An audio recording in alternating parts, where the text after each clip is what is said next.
Hi everyone, and um, before I get started in this video, I'd like to take a pause and wish you all a happy Easter. And as part of this Easter video, I thought, why don't I share with you an interesting marketing tactic that's used by a lot of brands out there, and it's called Easter egg marketing. So, what exactly is Easter egg marketing? Easter egg marketing is a technique where brands hide elements inside their own platforms, inside their own videos, so that the user finds it up themselves and then starts talking about it. It's an alternative way to kind of fuel word of mouth. So, in most cases, you would have already seen this happening, you would have already experienced it, you would have, as part of your experience, you would have also shared it with people out there, but it's more likely that you wouldn't have realized that it has a name as well, and that's Easter egg marketing. So, today I'm going to take you through some of the Easter egg marketing tactics and strategies used by brands. Let's start with the most known ones. This is there's one brand that does it on a regular basis, and that's Google. So I'm going to take you through Google as well. But before I get into it, let's get into what it actually means. So let me shift the screen to Wikipedia, and let's look at what the description is, and then I'll take it ahead from there. So I'm just heading over to Wikipedia. All right. So over here, when you look at Easter egg marketing, it tells saying that Easter egg has been used to mean is used to mean a hidden object for some time in reference to Easter egg hunt, and it's basically a feature hidden in a video game or a movie or any other electronic medium. Okay, so basically the idea is that you hide objects inside something that is already experienced by consumers on a regular basis, but in most cases, consumers lose out. Um, and the idea behind it is when a consumer actually finds it, that particular consumer is going to start sharing it to different people. Now, if a media person finds it, that person is going to actually publish it in a blog. And this is a tactic that's used by a lot of brands without you whether you know it or not, but you would have definitely heard about this, but you might have not really known what the word is. To give you a quick example, the screen that you're seeing is of Wikipedia, and on Wikipedia you see these two rabbits, right? And right next to the rabbit there is a hedgehog. I don't think you would have known that there is a hedgehog here, but if you hover over it, it's actually a clickable button, and it says I'm a hedgehog, and not an egg, you know. So this is what Easter egg marketing is. It's because it's there in this picture, and the rabbits are actually seeing this, and you think that this is the Easter egg. So it says here I'm a hedgehog, not an egg. So that's how Wikipedia is also kind of hiding a Easter egg right inside the Easter egg page. Let me go to give you another example. Another example is when you go to Google and just type askew, right? When you type askew, the whole page kind of tilts. Uh, as you can see, it's not exactly vertical in this feed. It's kind of tilted, and that's what you get when you search for the word askew. You can actually try all of this, um, and have fun. Similarly, if you kind of change that and say do a barrel roll, right? Yeah. So if I say do a barrel roll, it's going to do exactly that. It's going to just go all around, right? It's going to do the barrel roll as part of the search. So that's exciting. Now let's go to something that you would have probably already seen, right? So you would have probably experienced these before. One of them is, let's say if I have to just disconnect my internet, let me just turn it off, right? And I'm just going to search for the same thing again. So let me just, yeah. So this particular dinosaur that you see, I think most of you already know it, but let me just show it for the ones who do not know. Every time you do not get connected to the internet, you can just hit spacebar when you see this dinosaur, and you're going to start playing a game, right? How cool is that? These are basically Easter eggs. So, and as part of Easter eggs, the best part is that they are all hidden inside. something that you wouldn't have actually heard about. I have a top score here, somewhere around 1,200. That's something that I've done, and this has been there for an extremely long time. It's been there right from somewhere around 2013, 14. That's the time I kind of found it out, and I used to play it. Oh, actually, it's much before that. Right, so it's been there all the time. So let me just switch on my internet again, right? And let me switch over to the next example. All of you would have heard of Thanos Fist, which kind of started disappearing Google searches on the internet, and that's what it exactly did. So here's what happened: you go down, you browse, you see this Thanos Fist, you click on it, and the snap kind of starts removing all of the text, or all of the search results that are out there on the search results, right? So that's what's happening. You can actually see that some of these elements starts disappearing, and the page goes empty, like that, right?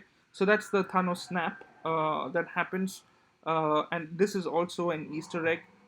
The way it spread was all word of mouth.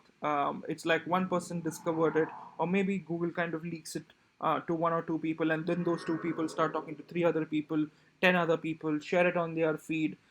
It goes up to news publishers. The news publishers carry it automatically. So these things happen at a viral pace. It kind of blows everything out of proportion. And I'm going to show you, besides Google, what have the other brands done as well. So before I go there, when Apple had Siri launched, Siri kind of came up. I mean, they use Easter egg marketing. Apple kind of uses it almost on a regular basis as well.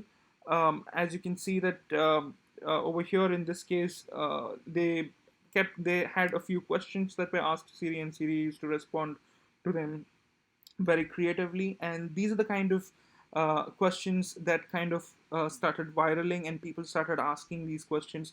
Everyone who had an Apple iPhone started asking, and that's how it kind of spread. People did the spread of Apple phones, and wanted to kind of show off what their Apple phone can do, and how Apple phone responds, right? So or how Siri responds.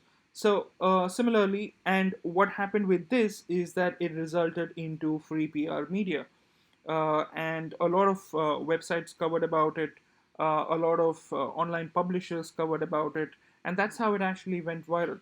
So another example that I've seen was the one from Lyft. So Lyft basically, instead of putting a branding of Lyft, kind of used pink mustaches on their cabs, right? So everyone who kind of ordered for a Lyft using a cell phone started basically having a cab that had a pink mustache. So that's a very interesting way of kind of branding on the internet.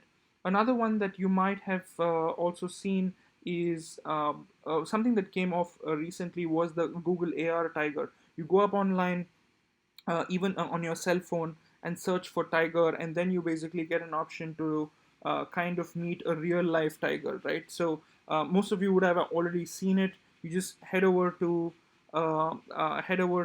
for the word tiger, or there are other animals as well, and you can look up on Google for that. You just search for tiger, and you'll get an animated object from there, and then you can click on the tiger, and then you can actually bring it to life in front of you in a camera, so that you can entertain kids, you can entertain other people, you can actually see how a tiger looks in 3D right in your house. uh, I mean, these are the best things you can do right now as well. So let me give you more examples. Another interesting example is where Black Acre Brewing has this particular screen. They ask, "Are you 21 plus?" And if you're not 21 plus, you can basically click on no, and you basically have the whole website kind of disappearing. So this is another place that you can actually look at trying to get creative as well. Where So this is one more place that you can get creative. The whole screen here goes blank. Another Easter egg is where you can go on IMDb and search for this movie. This is the Spinal Tap, and over here, if you notice, uh, IMDb has actually given a 7.9 rating, but it's not out of 10. It's out of 11. In fact, this is the only movie that has a rating of 11 out of 11. It's not 10. So look at it closely, and this is 11 here, right? So this is 7.9 out of 11. Similarly, there is another one, right? So over here, there is a code that you need to type to actually see something happening on BuzzFeed. I think it's called Konami code, whatever that is. And I would want you to basically type this. You can actually come to BuzzFeed, type the arrow buttons up, up, down, down, left, right, B and A. That's basically the code, and see what happens. So I'm going to just start typing. That's up, up, down, down, left, right, B, A. And see that?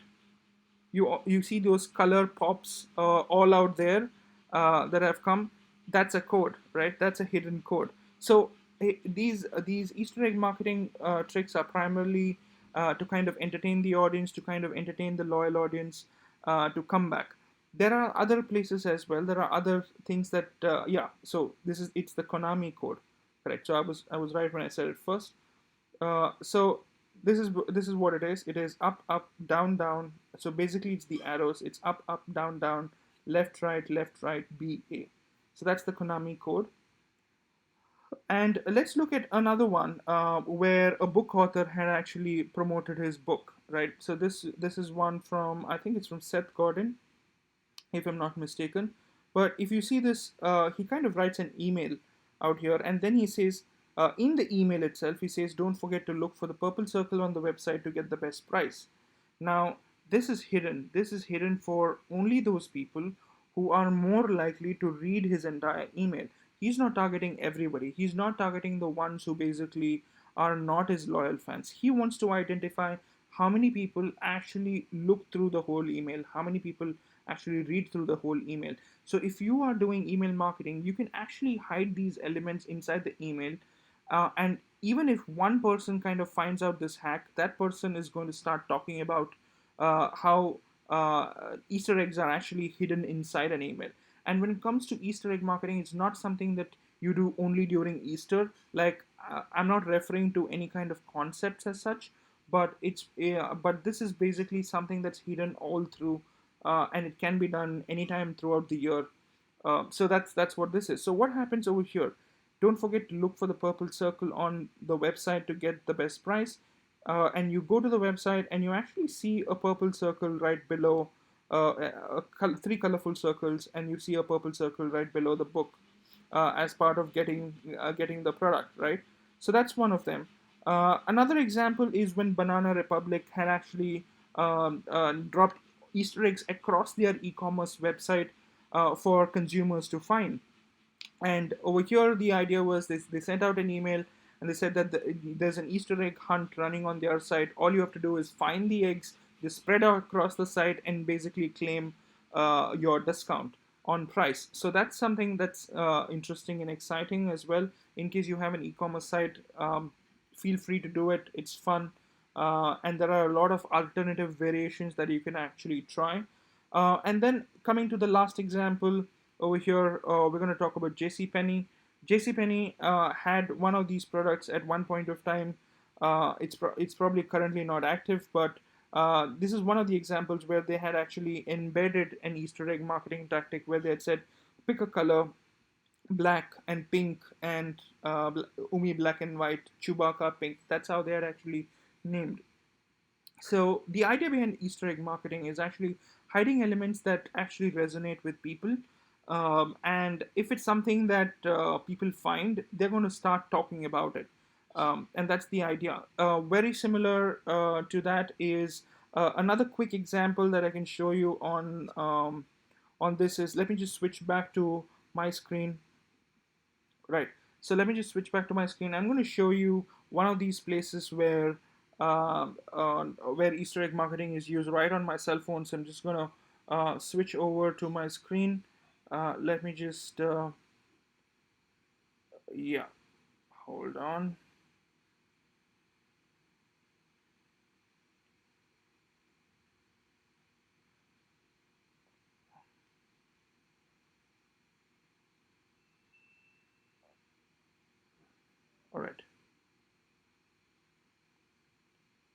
So this was the tiger. I just clicked it, view in 3D. I'm going to just check if it actually comes.